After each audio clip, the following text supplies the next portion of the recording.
So in terms of in using physicality and emotional intelligence, some of my favorite activities are the physical ones. If we think about the evolution of the human species, we had behavior before spoken language. And so my approach to acting travels that same path. I like to get students moving and using their bodies when interacting with one another.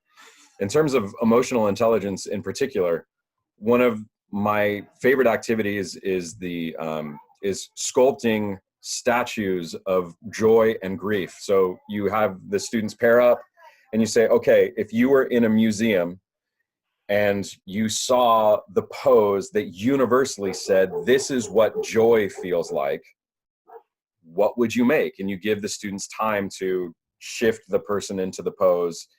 And then once everybody's happy with what they've made, we all silently walk around the museum and see everything that was created. And then you switch it, both people get to go. And then you say, okay, now grief.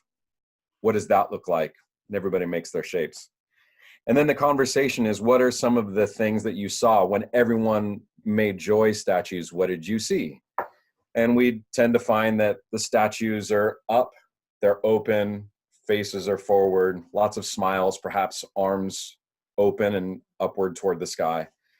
And then when the discussion leads to grief, as you might imagine, it's the reverse of everything. Everyone's closed off, their faces are down, arms are tight around themselves. And we talk about what a joy it is to share your happiness with other people, and that's easy to do.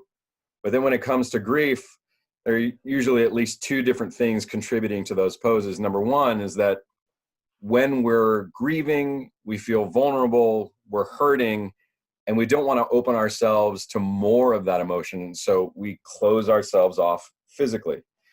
But then the other aspect of it is that oftentimes, for those of us that are adults, we've probably experienced that when someone became emotional in our presence, the first words that they spoke were, "I'm sorry."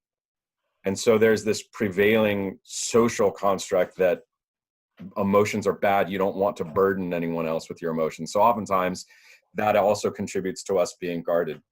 And so by having it start off with being physical, we free our students from ever having to experience the emotion in this situation. Like, we don't start with that. We start with the physicality. But then another thing that you can do with this is that, you know, depending on your students and what they're ready for, when you get them into a grief pose, you can have them stay there for an unnaturally long period of time. Because we know physiologically that if they're in this grief position, the physicality starts to affect the emotion, and some of them will really start to feel grief. And you can have a conversation about that. The highway travels in both directions. You're feeling something, and then your body manifests it. You just physically react to what you're feeling without choosing precisely what's happening in your face or body. It just happens. And it can go in the other direction as well, that if you practice poses of confidence, if you make yourself stand in a superhero pose for 2 minutes straight, it starts to influence the way that you feel. If you curl yourself into a ball, tightening your fingers and your toes, and this is something you can do with an entire class, just get them to contract. That's the acting term.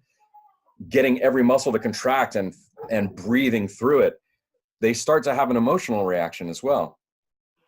And so they're acting techniques, but in addition, what you're doing is creating a safe place because the group is doing it. You're not singling anybody out. We get lost in that anonymity. We're protected by the group activity. But you're also doing it in a way where you're not requiring anyone to feel anything genuine. You're not saying to someone, okay, you're an actor in this scene, Hamlet this, Horatio that, so cry because you're so sad. We don't put any requirement on it. We're just saying be physical and let's see what comes from that.